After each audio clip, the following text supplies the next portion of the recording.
Oh my, writing is hard work, isn't it? I'm busy writing my rough draft of that famous classic book, Little Women. I'm the author, Louisa May Alcott. I know what you were thinking. Classic books are boring, but maybe you'll think twice about that when you read one of my many poems or books. Let me say one thing to you. That was the style back when I was a young adult. That was how people wrote back then.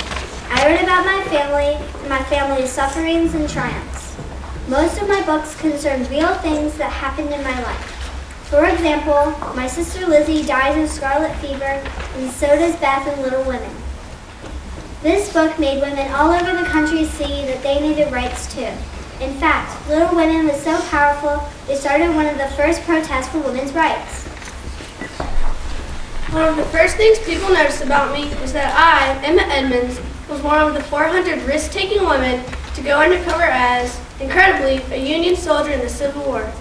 Amazingly, I had 4 different disguises, including my most famous disguise was Franklin Thompson, and Cuff, a slave behind Confederate lines, and Charles Mayberry, a Confederate general. The funny thing is, I had to go undercover as a woman. Since the Army didn't know I was part of the female gender, they practically told me to go undercover as myself. After that mission, I got malaria.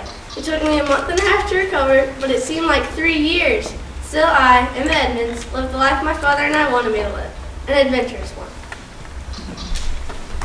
If you dig deep into your pocket, you might pull out a shiny Susan B. Anthony dollar coin. Do you know why I am so honored? Let me ask you another question. How many of you women have voted?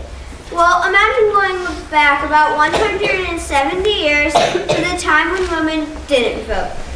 Around 1850, I attended anti-slavery lectures, and I had the honor of meeting Mrs. Elizabeth Cady Stanton, who I greatly admired.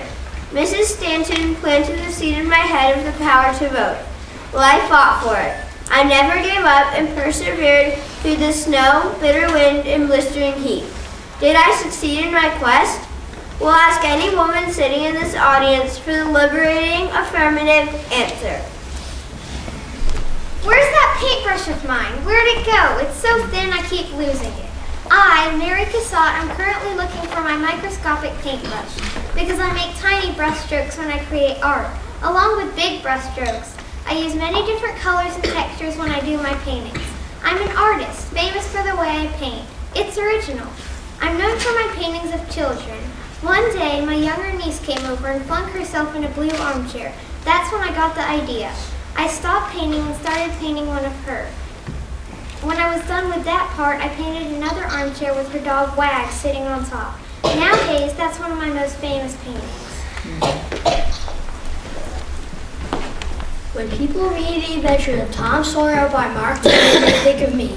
And when they read Huckleberry Finn, they also think of me. And when they read, well, you get the point.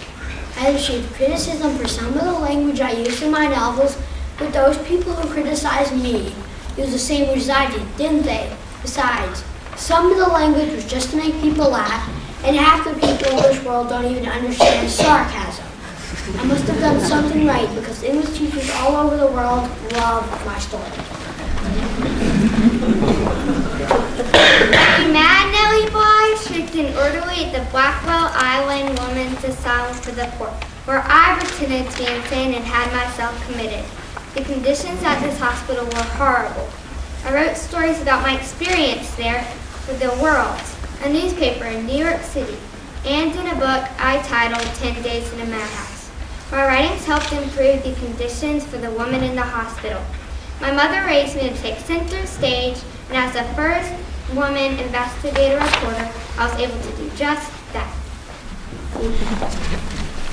These days, light bulbs shine for months before they burn out. However, in my day, light bulbs only glowed for a minute or so before burning out. So nobody used them. Instead, they used oil lamps and candles.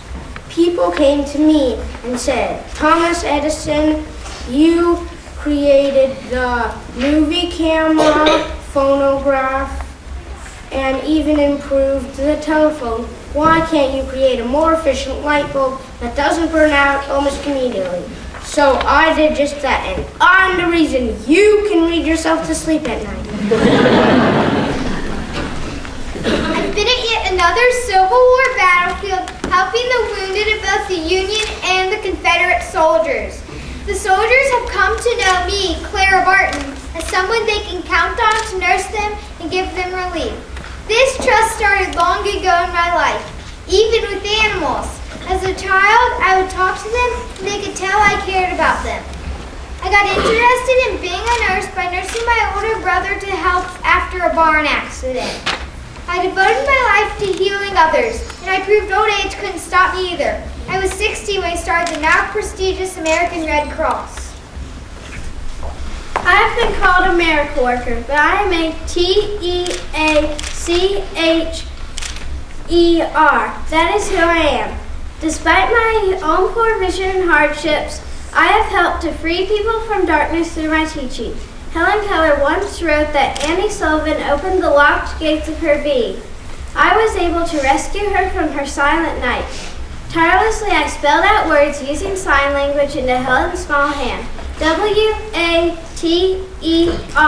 followed by cold rushing water from the pump. Suddenly, Helen understood. Miraculously, she realized that words stood for things. It was hard to write a book about my life. After all, I became deaf and blind at the age of 10. I even excelled at public speaking later on in life. Audiences had to listen carefully because my voice was rough sounding. The actual idea of sound was a mystery to me, but then so is the concept of sight. I believe that in my lifetime, I've been an example of what a human being can overcome. I have given help to people who struggle. I have given the gift of light to this world, and of that I'm quite proud. I am an astounding magician. When a theater marquee proclaimed Harry Houdini performing tonight, the theater would be packed. People would come to witness my amazing act because I took risks and danger was my companion. My wife was most worried about my most dangerous trick that I developed.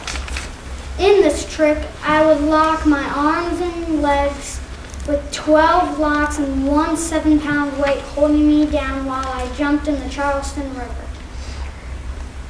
I bet you're wondering how I survived. Sorry, but a magician never reveals his secrets.